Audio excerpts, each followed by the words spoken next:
Ladies and gentlemen, welcome to another episode of Potential Paradigms. Our topic today is our voice is potential to sing and the deep connection between voice and self expression and healing. My guest today is Ruti Halvani. Ruti has been an opera singer and has performed across Europe, Israel, and United States. In her professional career, Ruti has also been a lecturer at the University of London, and throughout her career, she has been a vocal mentor and coach at many institutions and studios. She is also the author of the recent book, How to Choose Your Singing Teacher. Before we turn to the conversation, I highly recommend listening to one of Ruti's performances. It will make the conversation much more contextual and enjoyable. If you're watching this video on YouTube, the links should be right on the screen.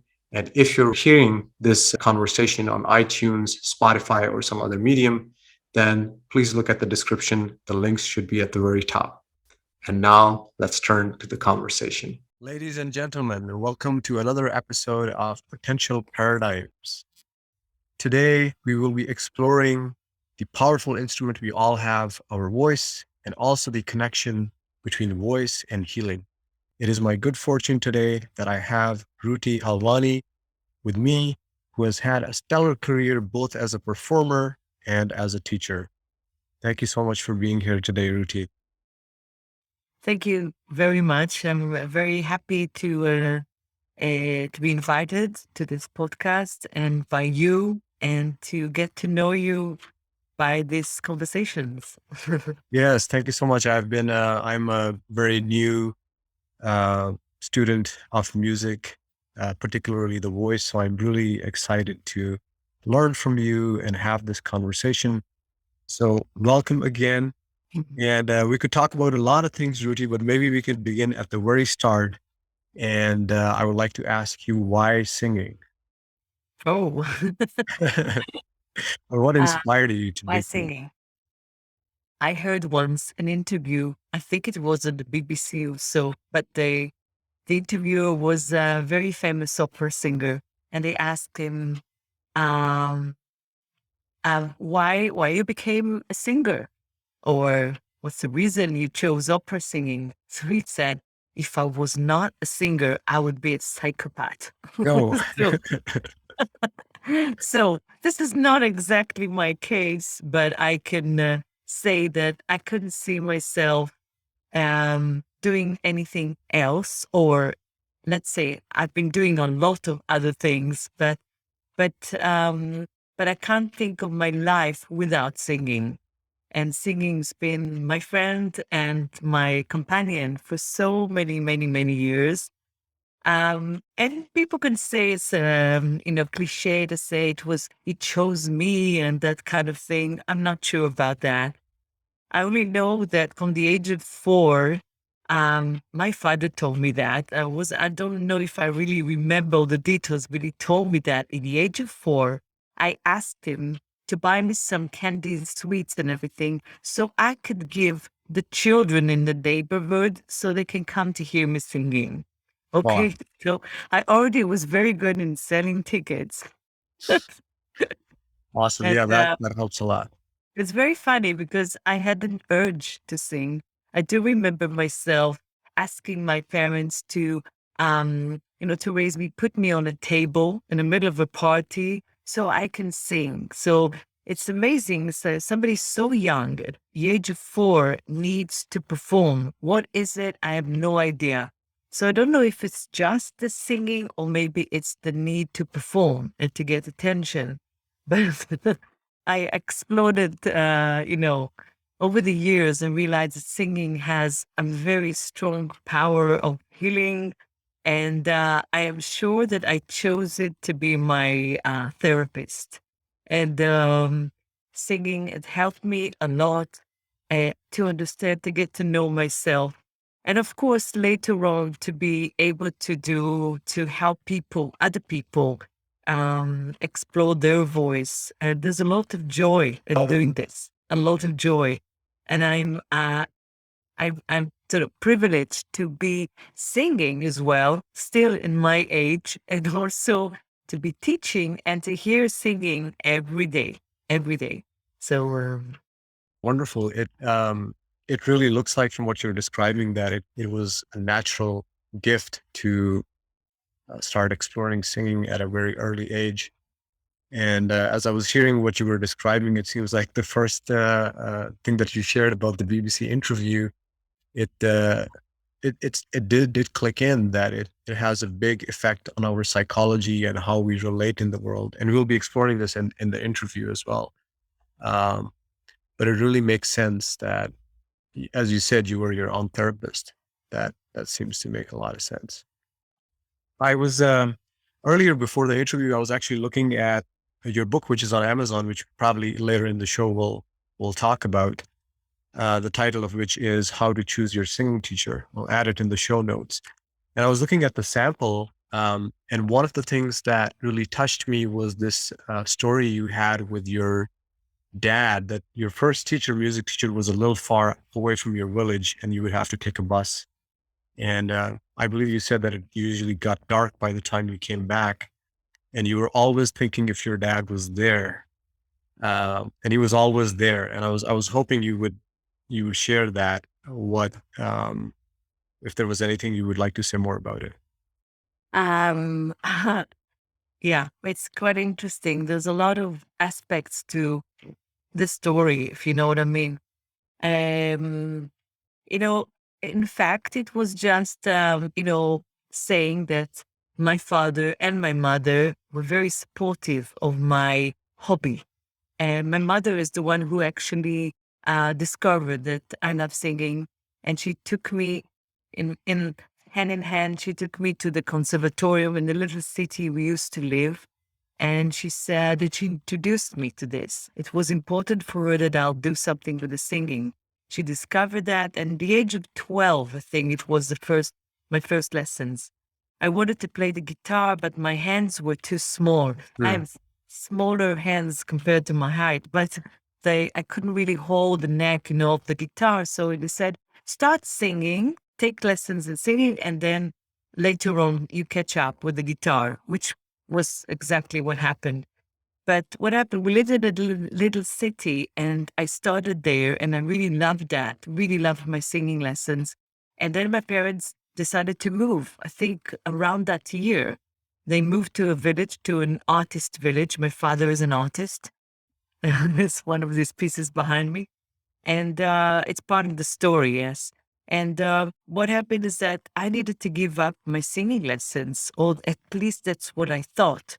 And they said, no, you will be able to carry on your singing lessons, and you'll take a bus from school, and our village was further away from the main road, and the buses would not go all the way to the village. And so it stopped where it stopped. And then we used to hitchhike, and it was about, about a mile or so, but half the year it was very difficult to walk it. So you hitchhike, and it's not for a girl to do it by herself, at the age of 12. So my father used to go down the hill. He didn't have a car, and he would wait for me so we can hitchhike together. So I would not be alone.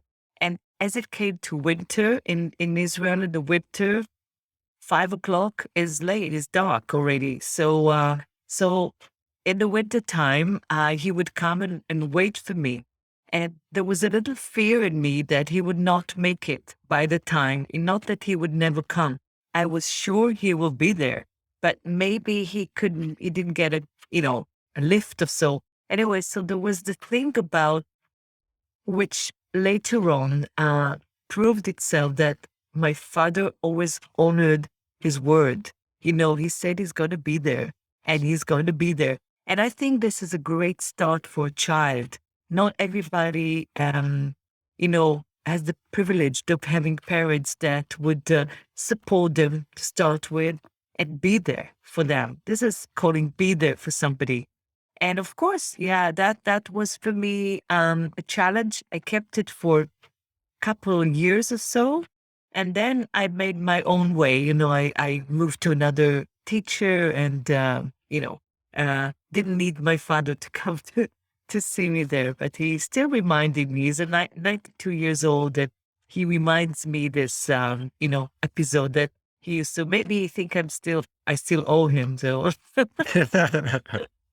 Yeah. In fact, I did. I'm sure. I did a That's lot. Yeah. yeah. And you were mentioning that the sculpture in the back is your dad's. Yeah. My father is a sculptor.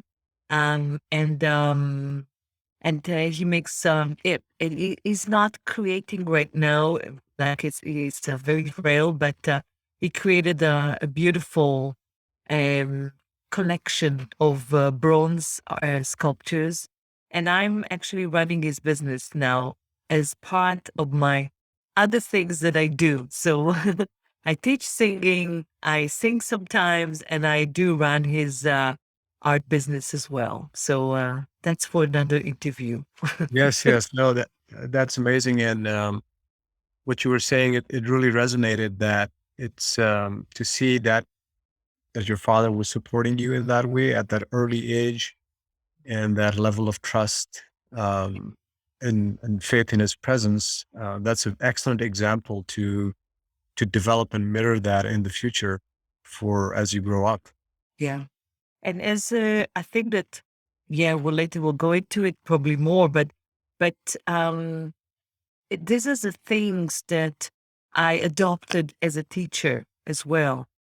Is knowing that I'll be there for my students, I'll be there for them, and I think when you experience it on yourself and the effect of that trust and being trustworthy for people, it's very powerful. It's very powerful to be able to provide that for other people and to create this surrounding and um, that people feel safe to they trust you, so that it's so easy to grow when there's a lot of trust around. Yeah, I mean, it's maybe as you were saying, it's easy to dismiss sometimes, but in my own life, in any kind of skill or thing that you learn, in hindsight, I can see if there was the necessary support and love, which really provides the container for expression and doing experiments and making mistakes. It could just it could just increase our capacity to learn and success much higher. As a matter of fact, I think many students um, they just drop out. We don't complete our journeys because of that lack of safety. I will say something about choosing singing um as a life, like a um I think that I meet students or older students. I'd say I work a lot with the amateur, I would say, or people who love singing in the age of 50 and more. And I hear, them saying a story. It's a story that repeats itself a lot in my studio, that they wanted to make something with the singing and they were hoping that they will go and study it professionally. They'll do it. And their parents would tell them it's not a profession. Find yourself as a profession, become a lawyer, engineer, computer a engineer, whatever, but don't choose singing because there's no money in it. And a lot of people, they missed out opportunities in the very early age. It's very hard to catch up when you're 50 or 40. They have family, children, or whatever, and it's singing. It's very hard to make it as a profession when you're much older. So, and they tell me, wow, we so envy or I don't know of your choice.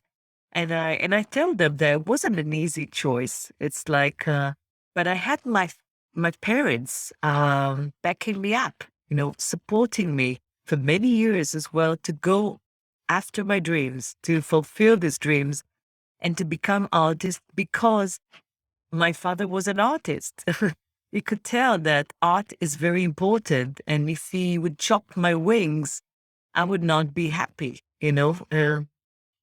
So I'll become a doctor or become something that I could do a lot of great things, but I didn't choose them. Yeah, no, So this is great, and it's very heartwarming actually. It's a good comparison because I have a background. I'm coming from India, and we have a very strong template: become a doctor and engineer. That's what parents want, the Indian parents want, and usually that's what happens. people, I had friends who either became doctors or who became engineers. And you have to be really rebellious to pick a third option. I want to be an actor or a musician as a profession. So in any case, yeah, yes, Okay. yes, yes. I had a friend, I think he was an artist from India in London when I lived in London. So I looked at him and I said to him, how did we both manage, a Jewish woman and an Indian boy, to become artists in a culture that asks us to be doctors and engineers? We're very similar at this. So it's funny. Like, I, I, I feel like very privileged to choose what I wanted to do for living and to do that. Yeah, yeah, no, excellent. It's I had a couple of questions that came to me. One was, of course, something that you already mentioned, that your dad being an artist, and seems like he has taken that to his later years. In an earlier conversation before the podcast, you were mentioning how he started his sculpting uh, things much later in life. But I was wondering, was that very clear from the early age that your father and your parents wanted to support art? Was it a very strong presence in your house? Yeah, well, I lived, I breathed art, since I was a kid. I saw my father sculpting, and the whole house was full of his art, and also frustration, not just art, because he had very difficult years. He immigrated from Egypt to Israel. It was difficult for me, a lot of culture shocks to overcome. And art was spoken in the family, and we lived it. And then we moved to an artist village. So my neighbors were artists. There were workshops around me. I saw painters and poets and dancers, and I lived that for so many years. And the children around me were also very creative. Some of them are very talented artists nowadays, and they continued.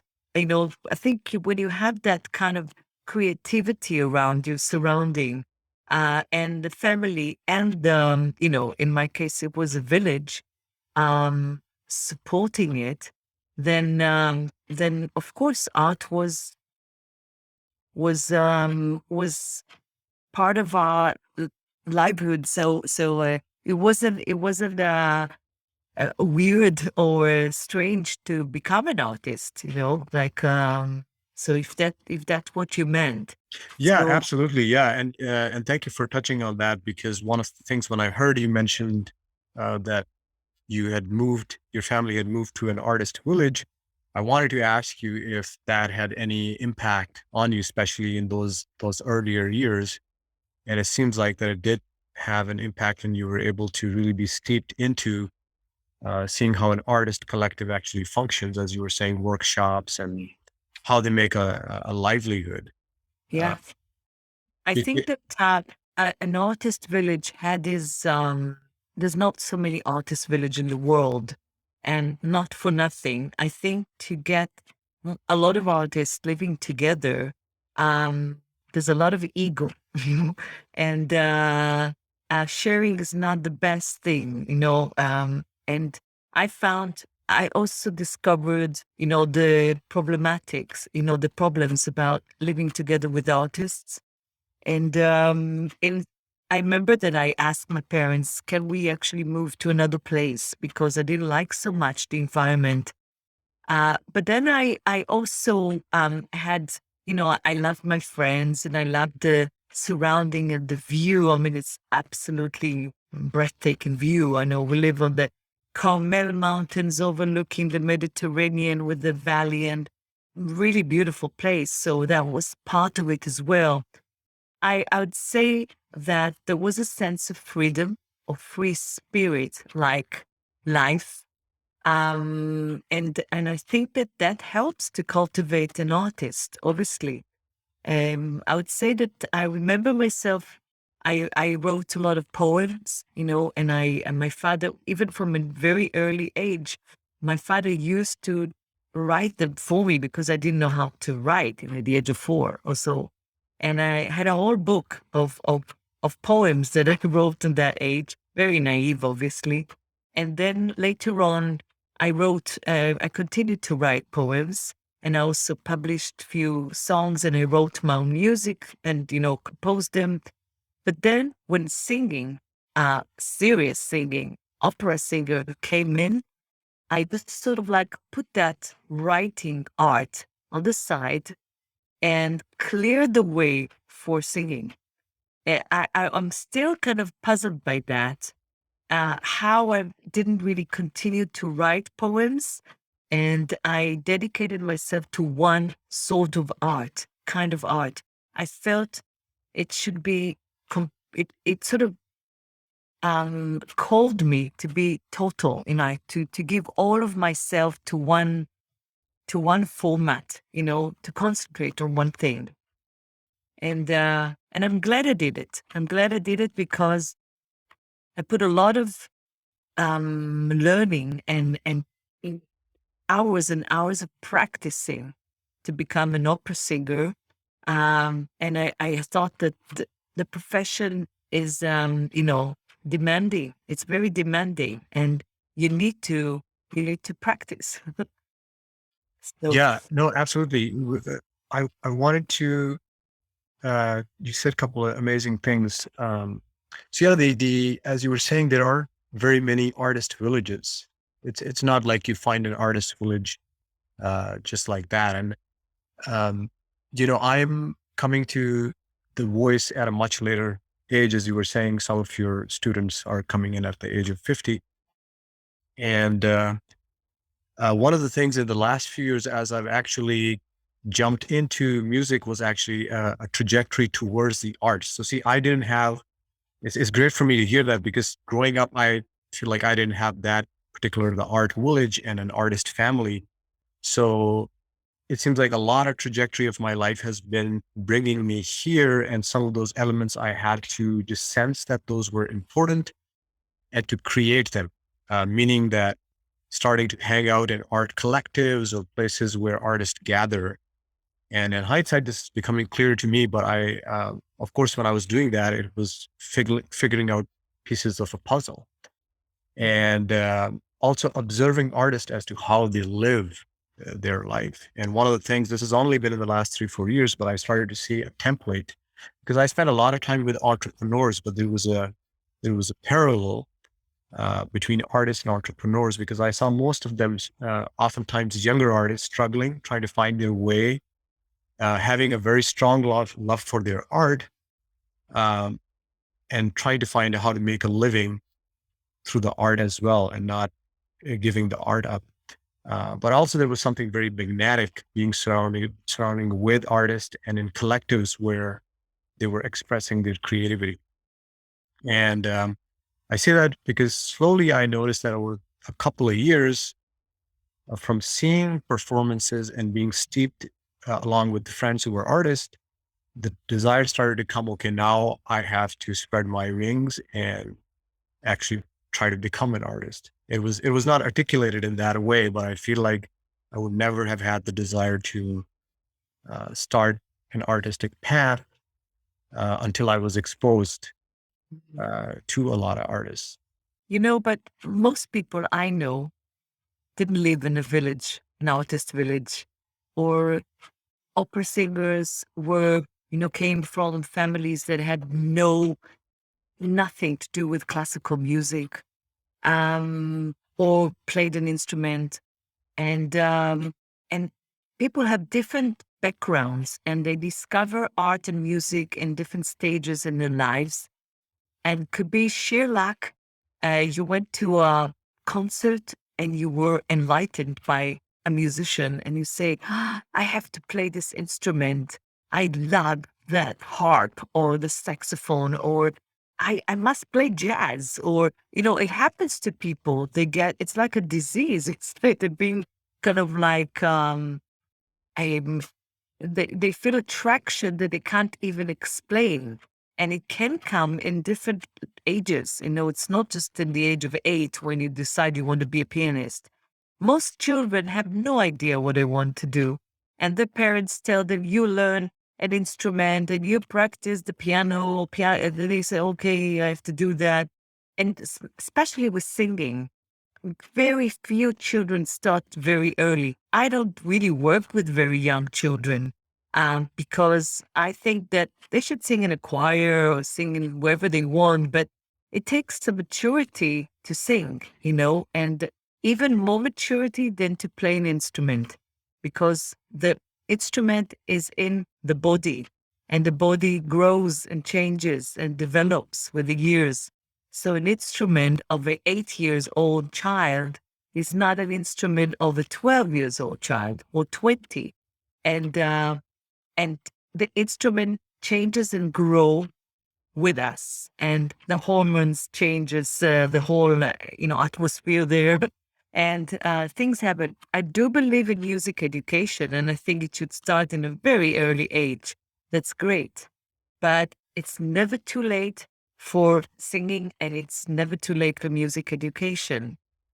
And if you explore that when you discover that and you decided to do the stages you need to do, which like hanging around artists, understanding how they live, what are their habits, or what are they attracted to, what do they eat, what do they drink, all kinds of things you want to learn from artists is you came to it when you were ready for this. You probably were not ready when you were 12 or 13. You had different lives and you brought your maturity and wisdom into what it is right now and or a few years ago, and that was the right time for you to start singing, and that's what I believe anyway. Oh yeah, thank you. Yeah, absolutely. I feel like there are very many subtle elements, and it's another cliche is when the student is ready, the teacher appears. And I've started to trust that process, that when we're really asking for something and when we're ready, then the various elements start to conspire and show up in our life. So um, since you said something very interesting, you said that you um, had decided at one point to take away, as you were speaking about your poetry, that you put it on the side and just focused on the opera um, for perhaps a long time. And is this something that you also advise to your students? Was this a conscious decision that you made? um I tell you, I think that um artists go through phases in their lives, and supposedly, if I was a sculptor or a painter, I would have times where I discover certain material for canvas, or I want to paint a wood, I want to paint, I don't know, abstract, or I want to paint a flowers or whatever. And artists do have the right to change their mind. They go through periods. If you go to every big name of artists in the world, they had their periods and they changed and they learned and they were influenced by the culture after the war, before the war, all kinds of things.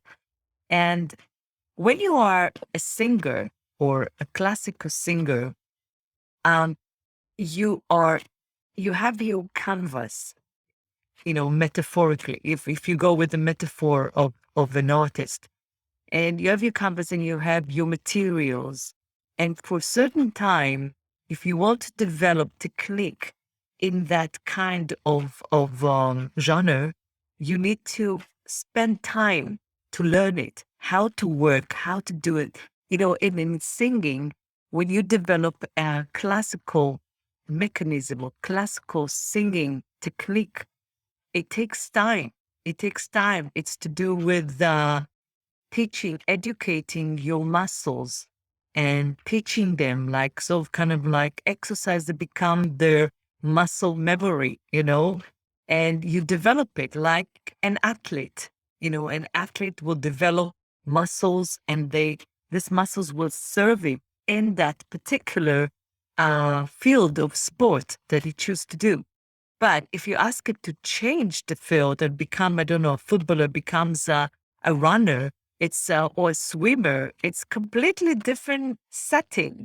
Like It's the same muscles, but they do completely different functions. So they need to relearn. Maybe it's easier for an athlete to do this, to transit from one area of sport to the other, compared to a non-sportific person. But still, they need to re-educate the muscles. So when I chose to become an opera singer, in the background, I wanted to be a jazz singer. I want to do pop singing. I was, brought up I grew up in the 70s, 60s, 70s, 80s. There were great music out there. Contemporary music was wonderful. I wanted to be, I can drop names, but I loved Carole King. I liked Johnny Mitchell. I loved the singers very much. I still do. I appreciate that they were my inspiration. And but I needed to be on one track at that time, because if I would just go all over the place, I would not be able to develop that technique for what I wanted to do. And I must say that later on in life, when this technique was established, I was ready to move to other techniques. And I do suggest that to my students, um, learn something, invest your time in something, one thing, at least for a period, and then decide if you want to move to the next genre or style of music. And especially when you're a child, I don't know, some people would contradict me, and there are places where they say you can teach everything at the same time. My experience says that it's very confusing. There's a different technique to each style, and it's best to concentrate for a few years in one and then move to another. And then you can combine them. I can sing both things because my instrument is flexible enough to move from one technique to the other technique. If I want to, of course. Yeah. Yeah, yeah, absolutely. Yeah, this is I'm also relating with this or beginning to, at least in my own experience, starting to understand this, that how important this is in my own vocal training, to really focus on one thing and just receive the lessons and build the foundation. So this idea of having a solid foundation is starting to assimilate, but it's taken a while because it also seems like it's such a vast field, and particularly in music, the ability to listen, for example, um, it's so many countless hours and dedication to build that, and it seems later perhaps one could apply that to many genres. Yeah. But in the beginning, that foundation has to be really developed. But that being said, it just seems like for some people it's easier uh, than others. At least in terms of listening, I find that is a skill is taking me a lot of effort to develop. But some people just have that To what? To listen to to to music? listen to different tones and have the perfect pitch and um, all that stuff. Okay, but I mean, again, it's education, and you can educate yourself, and you can do a lot of things by yourself. Um, I find that a lovely, lovely young teacher from New York, name is Justin Stoney, is somebody I started, in my um, late 40s, beginning of my 50s. I decided that I want to study with him. I'm an opera singer, and I go and study with a contemporary teacher, a young man. And it's kind of so funny, too, because my teacher used to be like old ladies from Russia. And all of a sudden I'm going to this young, funky American guy. But he said to me something that about singing and about style of music. And he said that style is caught, not taught. I'm not sure if it's his sentence, but he told me that, and I'm just like quoting that, which is great. When somebody wants to learn jazz, I say to him, come on, have this playlist. I send him a playlist of singers, great standards. Go listen to music, because we're like sponges, we observe, we listen, and we digest it. We need to listen to a lot of music. And I think that a musician can learn so much by just listening. Your musicianship skills can develop by just listening to music. You can develop rhythm, you can develop harmony, you can develop sense and taste and style, and for instance, when you learn jazz, and jazz, part of jazz is improvisation, yeah. But there are rules. You don't improvise just because you like the music. There are rules if you want to make it really good and interesting, and that's things that you learn. You learn in university. You learn before university, and there are strict rules. They're working on upon harmony and rhythm and style, but a lot of it, before you even start learning the basics of improvisation, I said to my students, go listen, go to concerts, go to shows, and listen to a lot of music. And a lot of it will be caught. You don't have no idea how it's going to happen, but trust yourself, that it will happen. It's not enough, of course, but it's, if you're thinking of learning music, I'd say that um, you need to divide your time by sort of learning the music, the skills, the rhythm, the melodies, the harmony, the practice on an instrument, whatever it needs. For singers, it's the technique, of course, and the body posture, breathing, and all of this, and the projection of the sound. But I'd say that at least 30% of the time, listen to music, if not more. Depends on what stage of learning you are in. Yes, thank you. I think that I'll take that 30% to heart because this is what I'm learning from my teachers as well. This is the missing piece for me because I've been paying attention to all those aspects, as you said, the technique, the rhythm, and it's not really delivering the results that it should. And then in a way, it makes it easy for me is that, you have to, as you said very nicely, it has to be caught and not taught. So to me, actually, this aspect sounds a little bit like the mysteries, hanging out with the teacher and, just like we're having this conversation with you here, I'm really absorbing so much. And it's really, really great to be able to hear that. And these are I don't know, like the hidden ways to learn in a way. Yeah. I'd say that for that, I maybe would explain that is when you listen to music, you're actually listening to the flow of the music, the flow of the notes. And there is something very I'd say even um there's magic in it as well. When you learn music, you learn it like um very slowly. You need to analyze it. You need to break it into segments. You practice on it. And then when it's out of context, it can become very boring as well and very frustrating. But when you if you listen to an album, you listen to a concert or live concert, you're in the flow. So music is easy. You can understand what it could be. So I think it's really important to have that beside that. So not just to be working on my music very slowly and until it goes in and I have to do all my exercises. That's very tiring. And listen to music is just give you the context of what is it for? Why do I do that for? You know?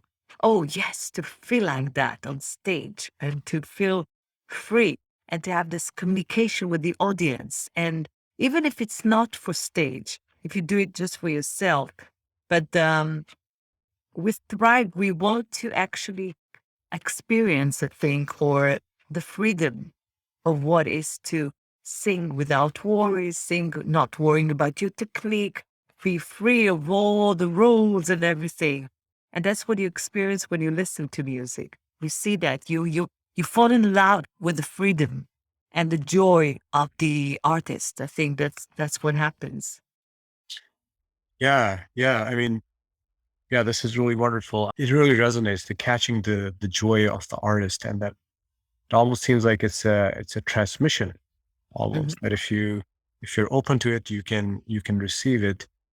And you highlighted the context in which the music is heard, and I'm also starting to sense this more recently as a hidden technique or a hidden secret, that the context makes the absorption of the teaching a lot easier if you're in the right environment with the right teacher and the right audience.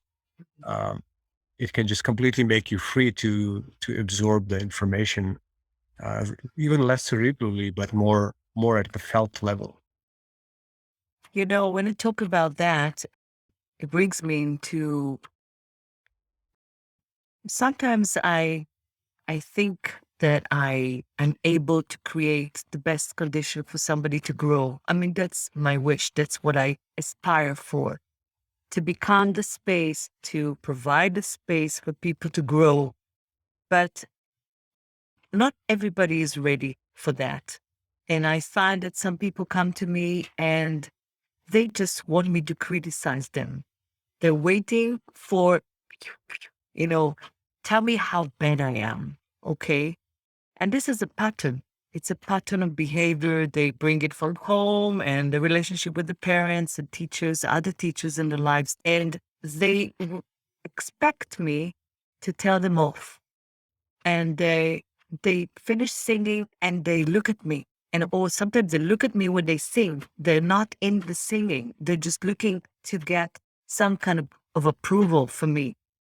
And if I'm not expressing an approval or so, they understand that something is wrong. So I I just coming to this that sometimes as a teacher, I need to break patterns of listening, of being there for people because they some students or over the years there were a lot of students who would want me to keep on to maintain that chain of patterns throughout their lives. And when I didn't say the bad things or the criticize or I wasn't really feedbacking them with oh, that was bad, that was bad, they would think that I'm not good enough you know and so it's funny because if my learning in my I think as a mature teacher, I'm learning, I'm sussing the balance all the time between complimenting, encouraging, inspiring, and giving feedback that is completely authentic, honest, and realistic, and something that you can learn from. And and I changed my phases in life. I was a pleaser. I wanted everybody to like me. And so I was a teacher that, would smile a lot. And I still smile, but in this, I mean, I could also say very, very direct things, very honest things, and things people need to listen, I think. And and in my experience as a singer, I went through some really, I'd say, devastating, I'd say, experiences with teachers that put me down. I think every singing singer will tell you that. We always had some divas or teachers that would say something that will completely shut us and close us and make us feel humiliated even and not good enough or bad, I'd say. I heard horrible things from people and I heard wonderful things as well. So if I only heard bad things all throughout my career, I would not become a singer. We do depend on feedback. I don't know if it's approval, but we need to know that what we do does transform, that does go, that communicates. Yeah, absolutely. There's some very, very deep themes here. Um, I wanted to ask you. You had earlier said that the voice is an instrument perhaps more difficult or more primary than other instruments?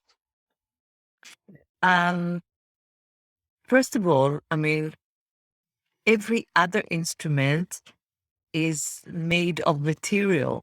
Some kind of material could be wood, metal, strings, you know, a lot of instruments, I mean, in the world. Some are very, very sophisticated. Some are a little bit more primal and primitive, or even a whistle is an instrument, like everything. And a singer has, I'd say I would divide it, and I say that to my students as well. We have the voice as like, I would call it the voice mechanism. Yeah, the whole apparatus, the whole thing that is in our throat. Yeah. And I'd say it's just an instrument. It's an instrument, but it wasn't really meant to, serve us as, in singing. We're very close to the swallowing mechanism and the breathing mechanism. Yeah.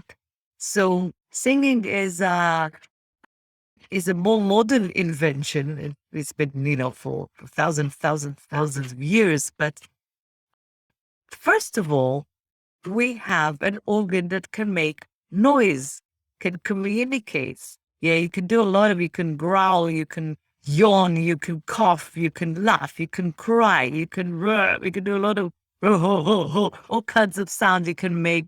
And they're very primal, and I love primal sounds. It's very good to free the people before they start singing. If they're not so precious about that, because the voice is not just meant for singing. It's meant for everything that creates a sound. Yeah. So if we put aside the fact that we are singing with the voice, that instrument is serving the voice, the singing, it actually can do a lot of other things. I can call you from the other side of the road and say, "Hey, hi, woo!" I can do a lot of things with my voice. Yeah. And it's good to connect to it. And when you take a guitar, the first thing you think of is, playing the guitar. You don't think I'm gonna pluck the strings out, or I'm gonna drum on it. Yeah, maybe you could use it for effects, but the guitar is meant for playing. Yeah, you don't go shopping with it. It's not a carrier bag. You know, it's an instrument. And our voice is within us in every situation in life. We can't put it in a little box and go to a noisy bar or to a party. And we can't take it out when we go swimming or we are eating. It's with us all the time. And it's very precious. And so I mean, like, the instrument is within us. And the instrument is not just the vocal mechanism; it's also the breathing and all the muscles that support the vocal mechanism, and of course all the resonances. So all the spaces and cavities of the mouth and the nose, and that create the sound, and where the sound is bouncing, and we have sound comes out. So it's I hope I didn't complicate it too much. No. This is great, and these are subjects which could be parts, or for many conversations, not just one. But even for our listeners, I think people who are interested in voice development, and we're also going to talk about some other aspects to do with voice. As you said, it's a very primal instrument, and it's very close to us, perhaps the closest, and oftentimes perhaps even taken as granted, because we use it all the time to express ourselves consciously and unconsciously. And I think that in my own kind of being still a baby, I'm learning so much that I had taken for granted, and now paying attention to the subtlety of it and all the aspects that could be developed. Many of them which are unknown, but I've become open that there is so many hidden things. Um, but you said a couple of things that I just wanted to highlight, and you can take it in any direction you like. Mhm. I think one of the things that caught my attention was you were saying about all the various ways in which we use our voice. and necessarily not to sing. One genre, if I could call it, of music that is very primal and I really enjoy it is Native American music here in the United States. And one of the things that I think of is the primalness of it. And a lot of them could be a battle cry or the sound of a bird or a sound of another animal. And really, I mean, I'm not an expert, but one of the things that really takes me to that primal feeling and connection with nature just by hearing it. Um, and when I practice music, I often think of those sounds. Now I'm becoming more attuned to the sounds of nature and birds and animals, and just seeing what if I actually replicated it. It seems like an orchestra going on everywhere in nature, you know. Yeah. So I was wondering if you had any insights of particularly that kind of tradition or civilization where they were so much in harmony with nature and these call and response perhaps between nature and humans. Well, I didn't really explore it so much because I'm, and I obviously don't know so much. I'm not an expert on these kind of traditions and cultures. But what I assume is that um, in my studio or in everywhere in my workshops, and though I work a lot um, with animal kind of like calling and if somebody is not used to it, but the peacock when you go, that kind of thing, and then you have that owl. Each one of them is actually a voice projection, a voice quality, yeah, that we can use in blues, in gospel, in and each one is actually related to a technique. Now I'm really simplifying it, of course, because people can relate. If I ask somebody to do a high note and they say, well, how can I do that? I can't do that. The voice is not leaving there. But if you say, can you imitate an owl or, any kind of bird, night bird, and say, just do, ooh, ooh, ooh, ooh. And then that ooh become, ooh. Yeah, the sound. It's so much easier to take it from a natural or nature sound into music than just to imitate a note that a teacher did, or from taking it from a piano or an instrument or standard, instrument.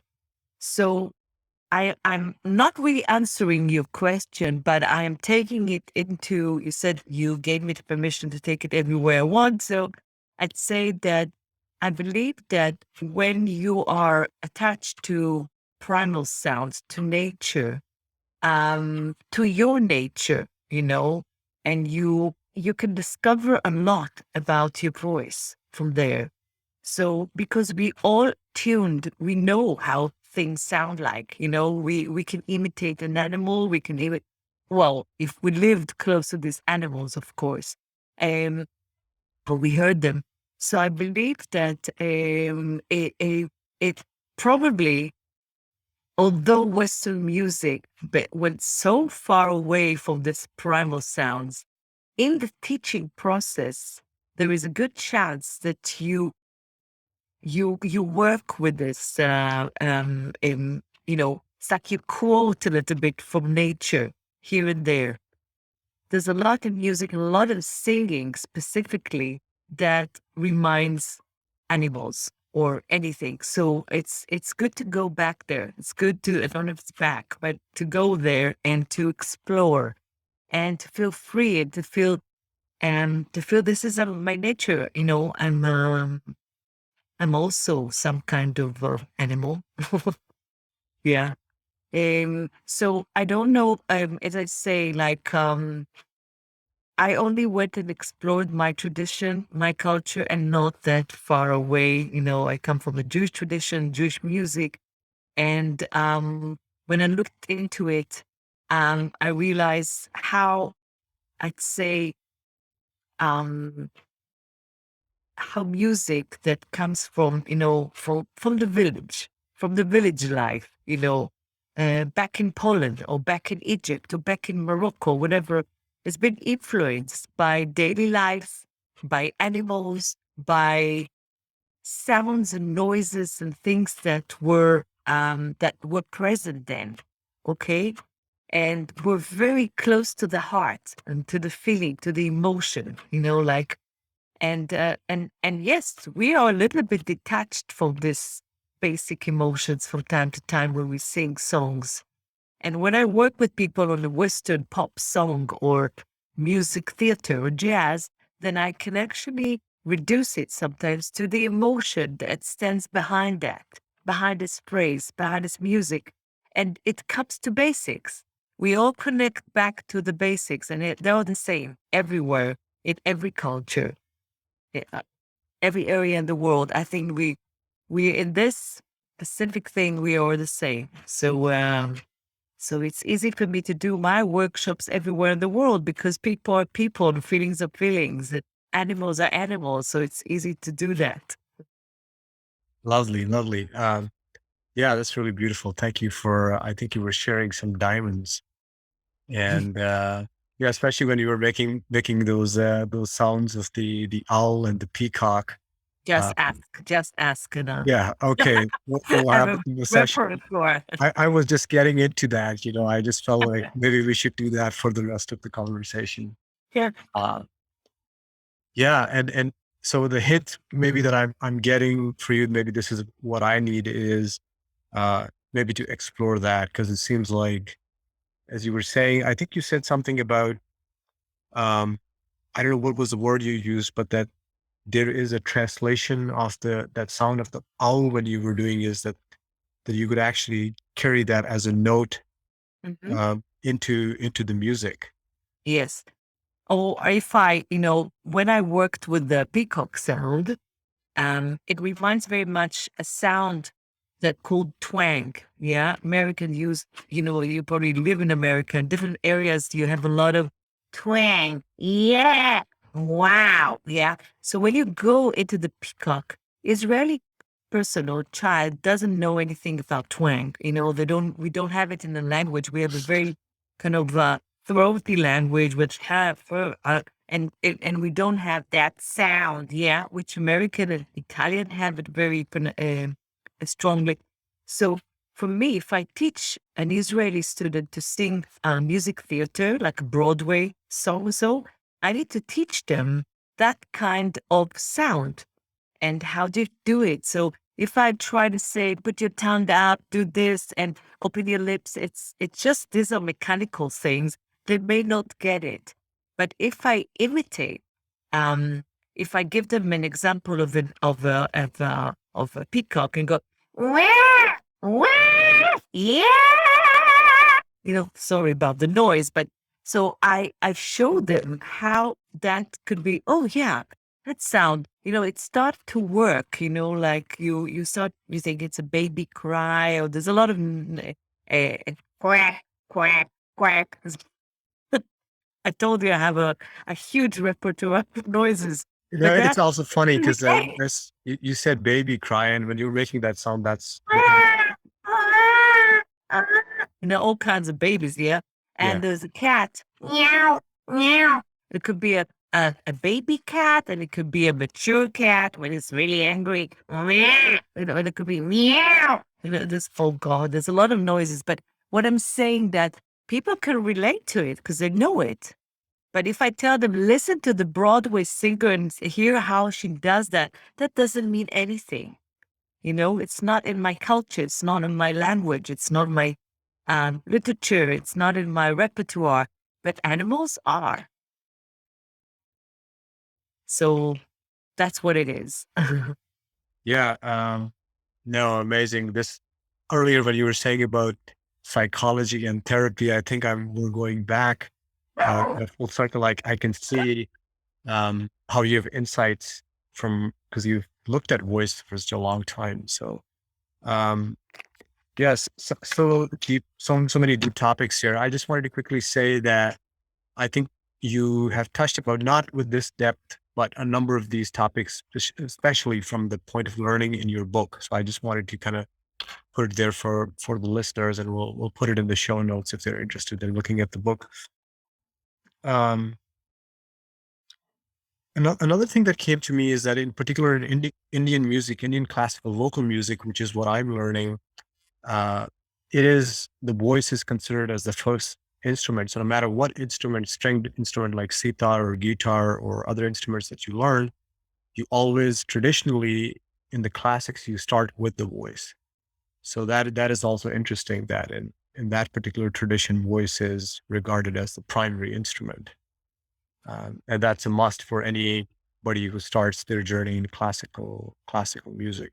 To sing, to Yes. sing, to sing. Yeah. Um, yeah. Sorry. Continue. No, that I was just going to say that came out as a parallel, that Right. what I'm learning is that they have this immense emphasis, no matter what kind of music you play, voice has to be, a recognition of voice cultivation has to be there. I think it's also, I mean, I know that's the voice science has been sort of like researching it more and more. But usually when somebody playing an instrument, they say, sing it, sing your improvisation, sing it before you play it, sing it with you play. And for that, that's an instruction that you get in many instrumentalists study. But you go also the other way around. When you sing, sometimes you ask a singer, think of a cello, think of, the way you slide the glide on the cello, the string with the bow or so like this. So you haven't, you think of your voice as an instrument. Yeah. So I always said it's so funny. The instrument is what to sing and the singers wants to play. So an instrument, but it's one unit, it's one thing.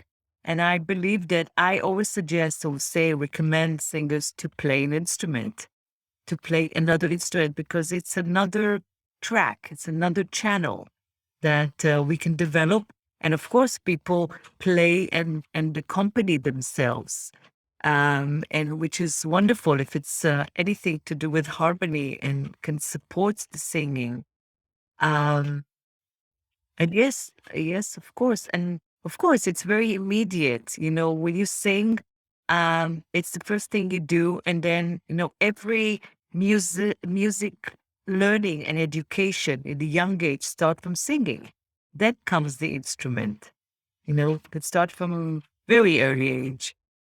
And Yeah, perhaps this is a topic for a later conversation, but I was just going to say that in Indian classical music, the voice has this, because you were talking about harmony, has these accompanying instruments, one of them being the tanpura, which is like a stringed instrument with no frets. And it's just a drone instrument producing microtones in the octaves. And you basically use it as a background. So you have the notes available, perhaps in the subconscious as well. And then you have the harmonium, which is a French instrument, it's like a keyboard, but pumped with one hand with the air.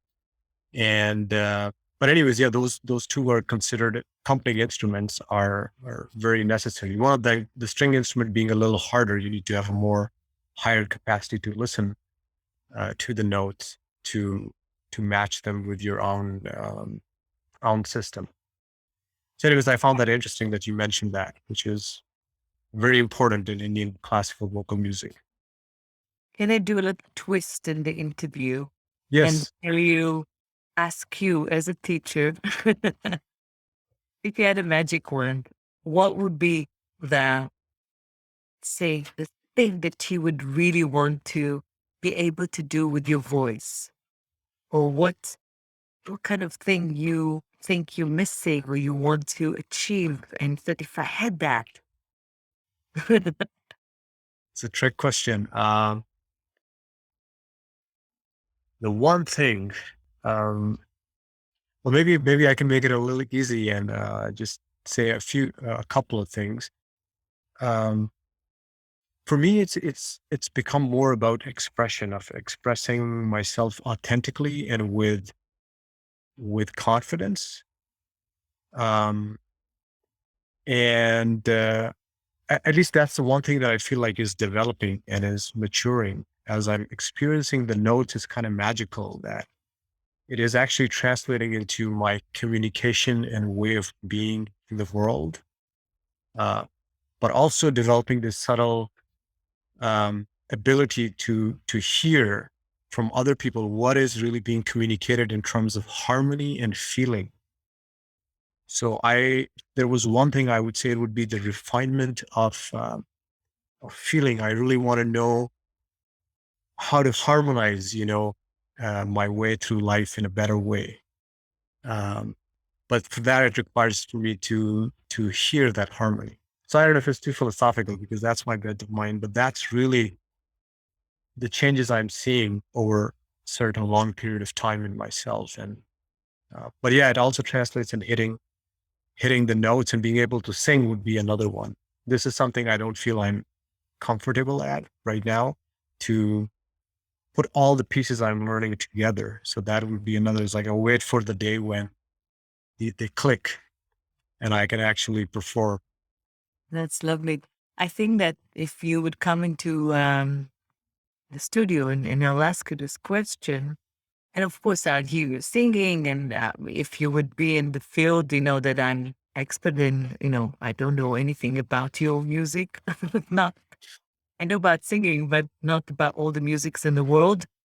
Um, but I'd say that the best is to, in a way, it becomes to me that you are expecting too much, you Mm, know? And I'd say that what do you mean too much is that step by step, it's like we're maybe, yes, we all want to communicate and make sure that we make a difference and maybe people getting moved and touched by our gift, something like that. We want to know that it's going anywhere, it's going somewhere. Somebody felt something, that it's a heart to heart kind of thing. But the thing is that between us and the audience or the people we sing to is a lot to do with our own. I'd say something. I'm not just the first time I say it ever.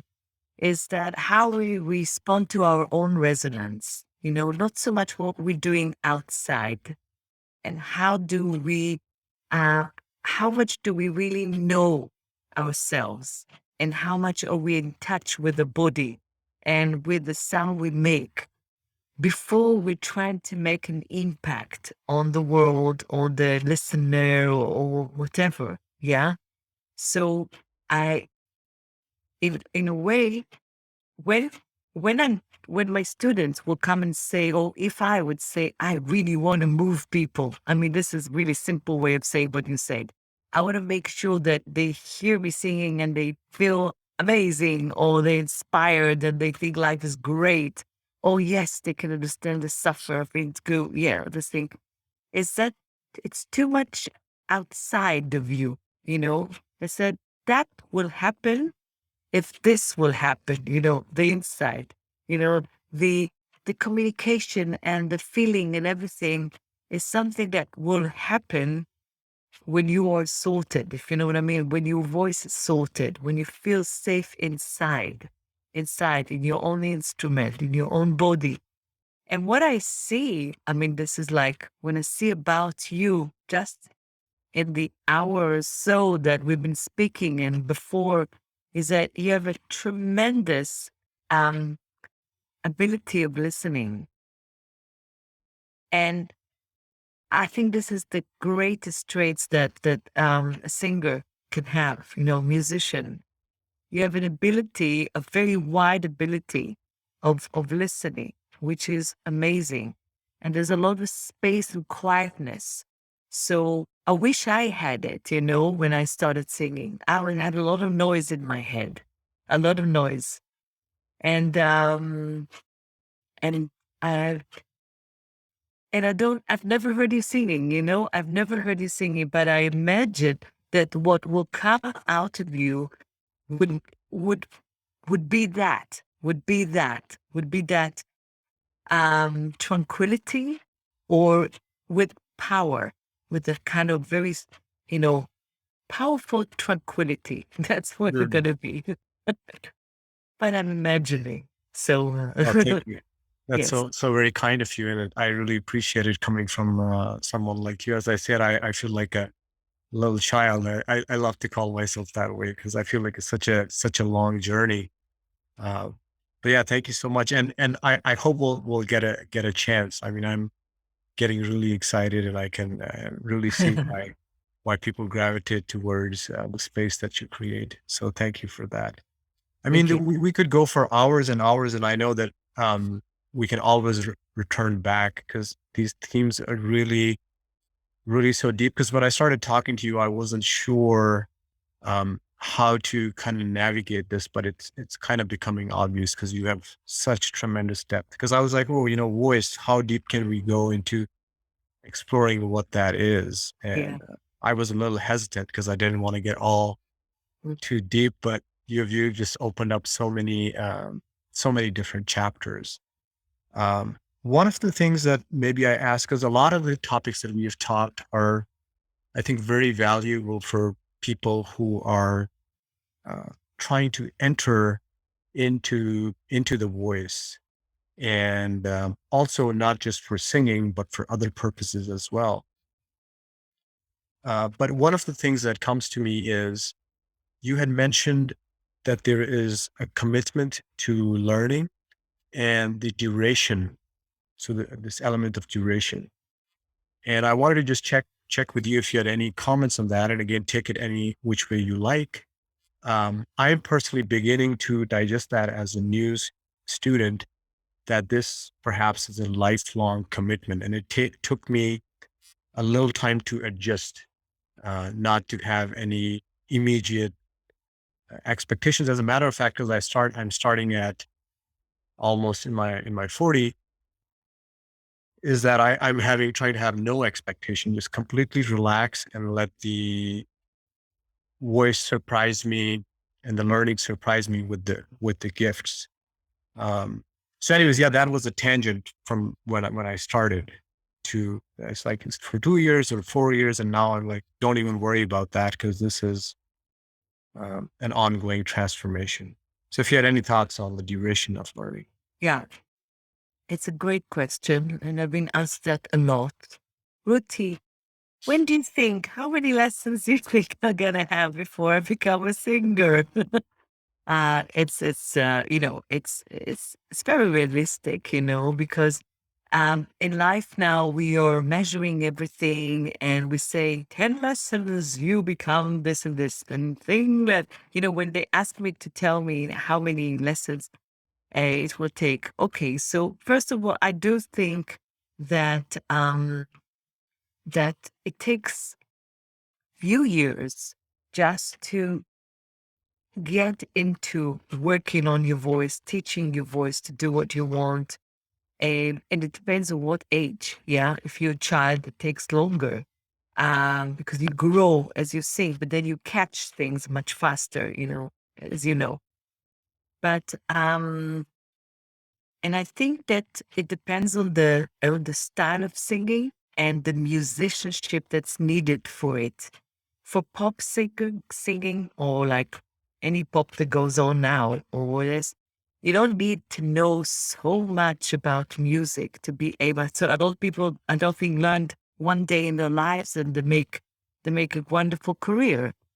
Yeah, the talent, and they just imitate people before them, good singers, and they found it in themselves very easily. So they're the lucky ones. Fantastic. But if the more sophisticated your genre is, the more there to learn about notes and music. And, for instance, if I needed to learn your music, that would be completely different for me. And I have no idea how long it would take me to do that, because I didn't hear it in my ear, in my child ear, when I was young. So, and I'm not living in that kind of environment. So that will take me ages to learn, if at all. Yeah. But if you live within the culture of what you study, you can absorb a lot of it just by, I said, listening. So I don't know how in your environment you're exposed to the music you're studying right now. But it's like learning a language. Yeah, you learn a language. You go to France, and if you stay there for a few months, you will speak French, But you need to take also lessons. Yeah, you don't just catch it from the street.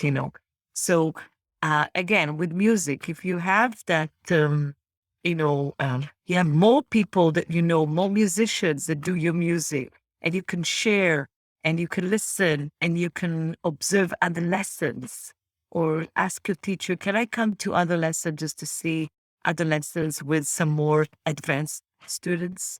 Because you want to listen to advanced. You don't listen to um, more beginners than you.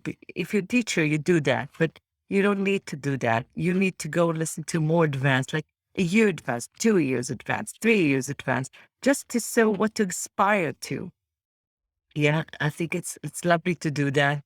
Um, so I can't tell you how many years it's going to be, but if you take it as a life journey, and that on the way you're going to learn so much about yourself and so much about music in a whole and in life, as in life, you'd say, yeah, there's no end to it.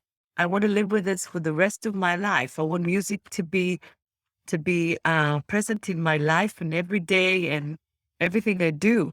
So, and even if it takes you another 2 years to learn your thing or maybe less, and you're ready to perform, that's not the end of your learning. That's not the end of, there would so many things you would learn from performing if you would get there.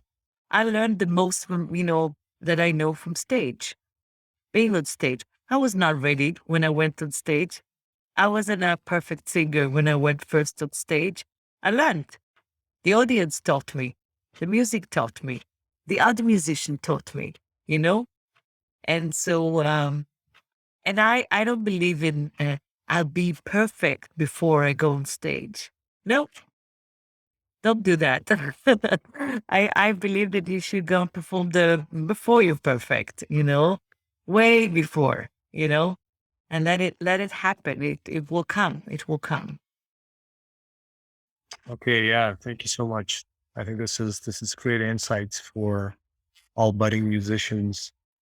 Um, One of the things that you mentioned is the presence of being in a culture, like learning a language, and I think this is a theme that you have touched on a few times, starting with the artist village, and uh, yeah, I think you've highlighted it a couple of times, and I was just wondering. To me, it seems like this is a big part of speeding up your journey, so to speak. Not necessarily that we want to speed it up, but it's a very important component, um, which at least I was not aware of, and now I've become aware of that. Surrounding oneself with that is critical, is actually necessary to develop these skills. Yeah, And it's mysterious how they're actually absorbed into our being. I don't understand what the process is, but I'm submitting to being surrounded by amazing teachers and friends and a culture that kind of supports that transmission of that knowledge. absolutely. And I think also open yourself to listen to other music, to be, I call it active listener, not just passive. I listen to it, when I'm cooking or this. This is one way. By the way, I find it very difficult to listen to music while I'm doing something else. I'm very rare, I know, but I could never ever listen to classical music when I'm doing something else, with cleaning the house or something like that. I need to sit or listen actively. Give all my respect and all my attention to the music. And how do I know that music is not really something that I really want, that kind of, that I can actually do something else with it, you know? I even don't like to drive with music. I like to drive and listen to podcasts or something like that. But music is sacred for me. Most music that I like, obviously. But I'm saying, I mean, I'm not a good example for this. I think music should just be wherever you want to have it. That's great. Yeah, no, actually, thank you for sharing that, because I feel that active listening, at least when you're developing the skill, I think it's important to have that attentive listening. And I also have lucky to have teachers who are emphasizing this. Recently, it's where I actually am doing what you're saying is I'm trying to hold myself from not listening to a piece I need to listen to while I'm doing other things, Absolutely. so that I'm kind of a little bit forced to give my attention and see what is actually happening in the whole piece and try to Mhm. pick up it. That is very different than passively just letting the music flow through you. Yeah. Um, When musicians go to concerts, they are working. Not those who perform, those who come to listen to the performance. It's so hard to be there to witness making music without you being involved. It's like either you want to be there on stage with them or instead of them. And you're working, your mind is working. You listen to the scales, you listen to the way they do it. It's not, doesn't mean that you're not touched or moved when, like everybody else, but there is another level in you that is listening actively and is really rushing to get home and to find the music and do it by yourself, that kind of thing. So I remember myself that I can't go to sleep after a concert. I just can't fall asleep. I, my mind is still thinking about it, or I am already in the space of creativity, and I want to be there more and more and more. Or when I go, when my husband and I are going back from a concert, and either he put the song again, like, you will be in the car, and then we heard a beautiful song in a concert, and then he will find it on YouTube and put it in the car. I said, no, no, no, no, no. I don't want to listen to anything. I don't want to ruin the experience. It's sacred for me, I want to live with that. Let's be quiet, and I don't know if you know what I mean. It's just that I need the time after the concert to be with what it did to me, and but that's very specific, and it's just me and the way I'm built and how I like to listen to music. yeah, and maybe it takes a certain level of refinement of our ability to perceive and feel, which is something I'm noticing as well. That the voice is actually a refinement Mhm. of that feeling, and to really Yeah. come to know the palette. Um, so Yeah. maybe there's one topic that we wanted to explore a little bit, and hopefully we have enough time because it's a very deep theme. I wanted to perhaps ask you, how did your career develop? There's a transition point in your career where you shifted from being a very successful opera singer and musician to becoming a teacher. Maybe you could Yeah. walk us through that. But also, what was the kind of the peak of your opera singing career? Were you very busy, and how exciting was that for you? I, you know, I never thought that I had an amazing career because I have some friends who had really amazing career, and I didn't get to that level. But I was working as an opera singer, which is a big achievement, to work and not just to learn and not do anything with that. I did sing with the Israeli Opera House, I sang with the Philharmonic Orchestra in England. I worked in festivals. I worked with as a leader, as a soloist in many, many, many concerts. Uh, and throughout Europe. I lived in London for many, many years, and I worked there quite a lot, and then in Israel as well, and in America, and other places in Europe. But I'd say that I didn't, um, uh, something stopped me from before I got to the top of what could be. I was very close. but I didn't get to the top of the level of the opera singing. And I think it was fear. It was definitely fear. And in some point in my life, which I was really at the, everything was like happening, and I had a gig here and you know, quite really wonderful recordings waiting for me and everything. And I had something in my vocal cords, like a burst vessel, which is like, I don't know how to say, it's like a footballer broke the leg or something like that. But the footballer would know that it will heal and it will go back to play. Okay, so it's not the end of the world. Depends on the injury, obviously. But when a singer has some kind of injury in the vocal cords, we have only two vocal cords. So one goes, what do you do? And and the kind of injury that I had was very simple to amend. That surgeons can do that with the eye closed, I know. But for me, it was a big, big thing and a crisis, I'd say. And as a young singer, I thought that I've lost it. That's it, finished. No career, nothing, no, everything I worked for is just gone. And I wish that somebody would really explain that to me, that that's not the case. That's not going to happen. You will go back and do what you need to do. I had a wonderful teacher in Nottingham in England. Um, and she sort of believed in me very much. And she believed that I'll go through this operation and I'll come out of it. I'll be fine. And she sort of almost held my hand, to do that. I was very far away from my parents because I lived in England and everything. And Michelle Wakeworth, that's her name. And she helped me a lot. And 10 days after the operation, you need to keep silence, complete vipassana, That's the first time I did it without knowing that I did that. And then my voice healed fantastically, and I think it was much better. But before the operation, I took some reflexology treatments because I was really scared. I was really scared. And I didn't know what's going to come. And some people did have damaged the voice by operations. It's not always going very smoothly. But I was afraid of it, and I took that.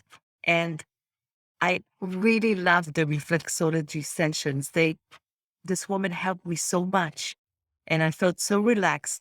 And I think the whole thing went through so smoothly, and the healing. And after that time, I said to myself, I want to learn something that will help people feeling safe. And that's what I felt. I felt safe, And I studied reflexology, and I qualified as a reflexologist, and I even worked as such for a while because I didn't go back to full, a year of working, because I took it slowly and everything. And for a few years, so 2 years, I think I was working as a reflexologist, turned and entered a completely different world from singing, healing world. And all my colleagues became healers, like all masseurs and the reflexologists and everything. And I was exposed to a completely different world that I didn't know existed. And that opened my heart and opened my wish to learn some new skills and not to depend only onto my two vocal cords. And I realized that I have other skills and I could be good at that.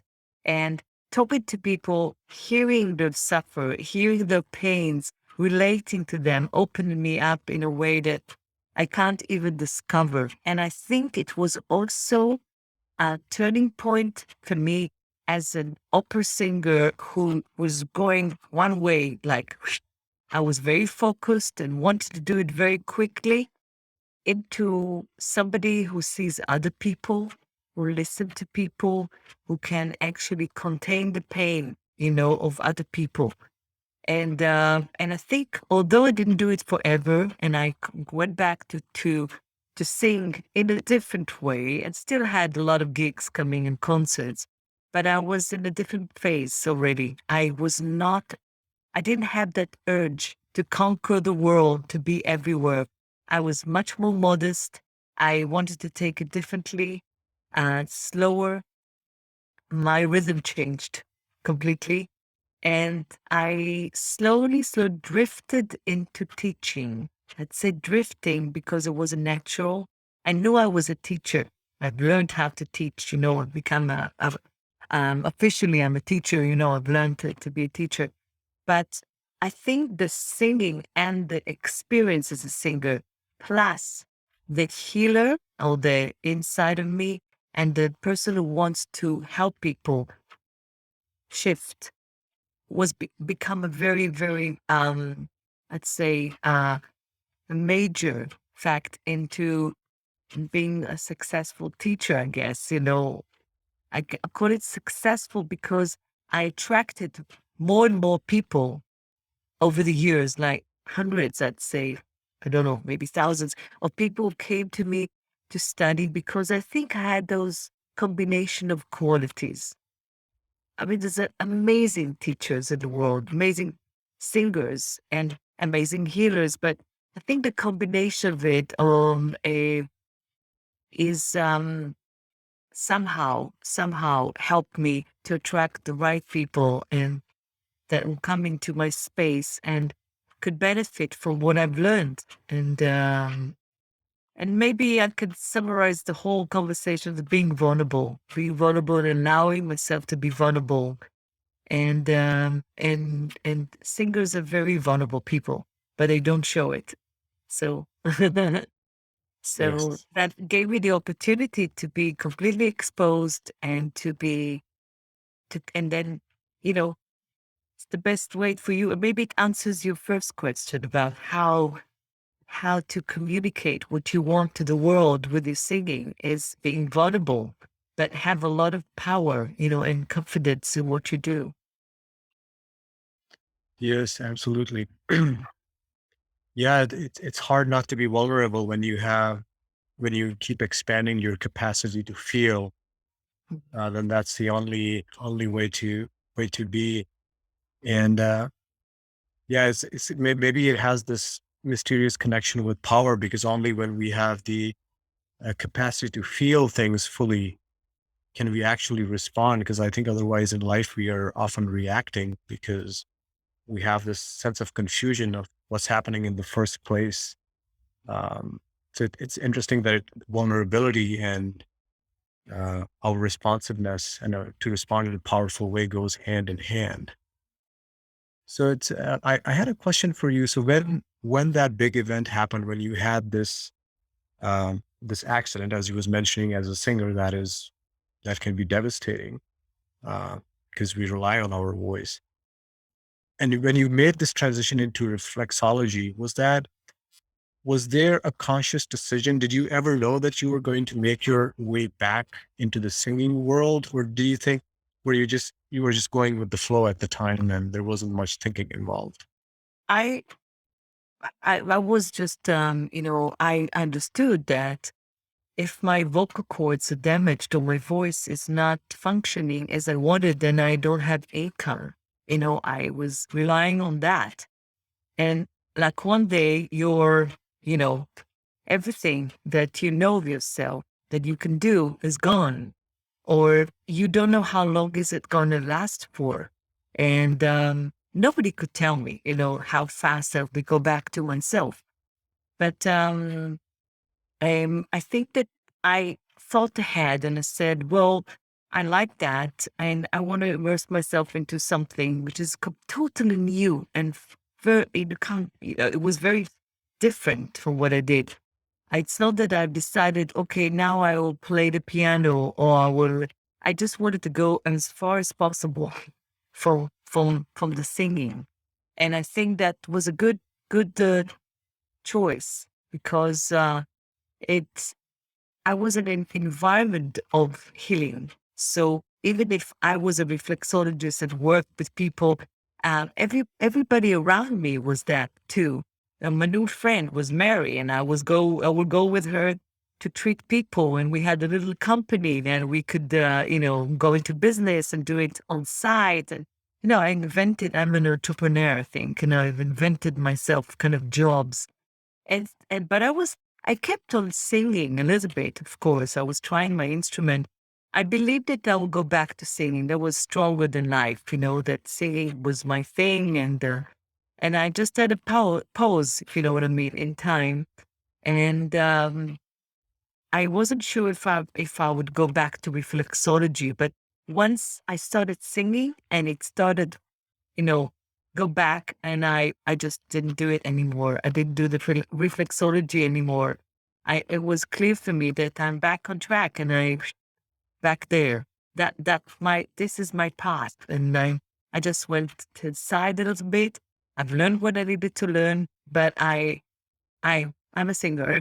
So went back to do the sing. And I do suggest people to have, apart from singing, another job or another thing they can do.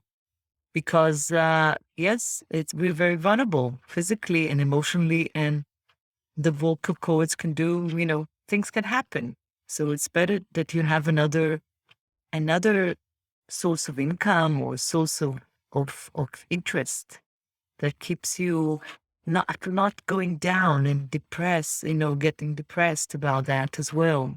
Because it's a real downer. When Yeah, you, I can yeah, only imagine that. yeah, yeah, So in your clearly it prepared you for the your second phase of becoming a much more effective teacher, so to speak. What and earlier when we were speaking, you had said that students don't just come to you now for singing, but there are other people who come to you more from the angle of you being a healer. I was wondering if you could yeah, share how, I mean, in a way I have some sense of how that happens, but love to hear from you how people approach you. yeah. I First of all, I know that I have that sort of tendency of working on a different level with singing, and it's very present in my workshops, even more than in the one-to-one lessons. I But I'd say that I don't call myself a therapist. I'm not a therapist, and I don't say that my voice lessons are going to treat you and you heal yourself emotionally. No, I don't say any of this because uh, but I think it's the quality that you provide as a person, or as a, you know, uh, it's something that happens, within that space that I teach, that people feel like they've been healed. And I have, it's very funny, but I have a lot of psychologists coming to study singing with me. And some of them say, Uti, I feel like you don't need a therapist. You can just come to you and work with you. And I'd say that it's probably right for a lot of singing teachers, not just to me. I really think that singing does that. It's not just the teacher, the music, the opening, the text, the songs, the words. I can tell so much about the choice of words of songs, about the people and the moods they're in, and the phase they are in by choosing songs, specific songs. And I think what it means that when people come to lessons, they sometimes don't tell me that they're going through a hot patch or something like that, but it's been discovered and revealed during the lesson. And sometimes the tears will come, or hysterical laughter, or jokes, or anything, can come, and or some information. They'll tell me about what's going on in their lives. They unfold, something will happen. And it happens because of this beautiful conditions of music, harmony, great songs, texts, the voice work itself, the physical work, the talking, the conversation, and the feeling being, and the safe feeling that they the experience. And I think that provides that healing space. And I guess that's what it attracted to. And they come back and back and back. So I understand that it does something to them. And yes, and I also hear feedbacks and stories about how things shifted for people, and which is so lovely to hear, and they started to do something. They got the confidence to go and perform, the confidence to record an album at the age of 50 or get married. I know a lot of things can happen, from being in an environment that supports you like this. When you do something you love, of course. Yeah, fabulous. I think earlier when I was speaking to you, at least here in America, I don't know how it is in other parts of the world, but there is a lot of resurgence of sort of shamanic traditions from Latin America. And people who study them often, the healers, there is always a component of voice. Of course, there are certain primal instruments like the drums and uh, certain other instruments, but they're being combined with the voice.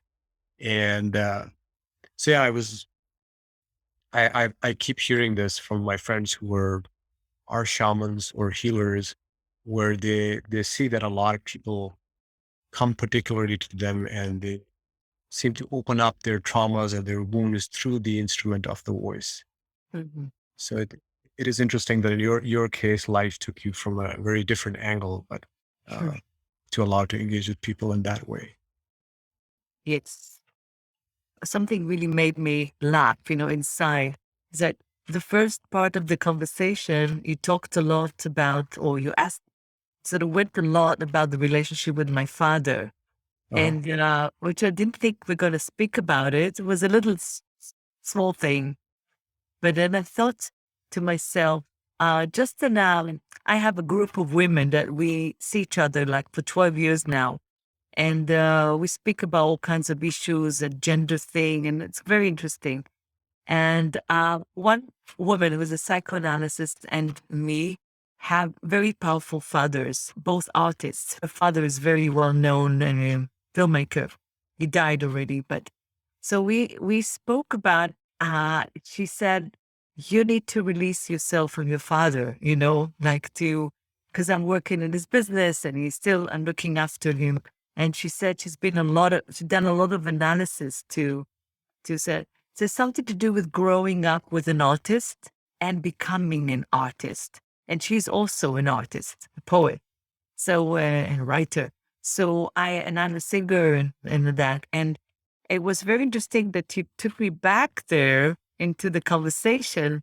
And it's quite a nice topic to see how my art was enabled me to grow apart away from the shadow, or let's say, of a great artist. Because I found myself a different part or different kind of art that would give me expression.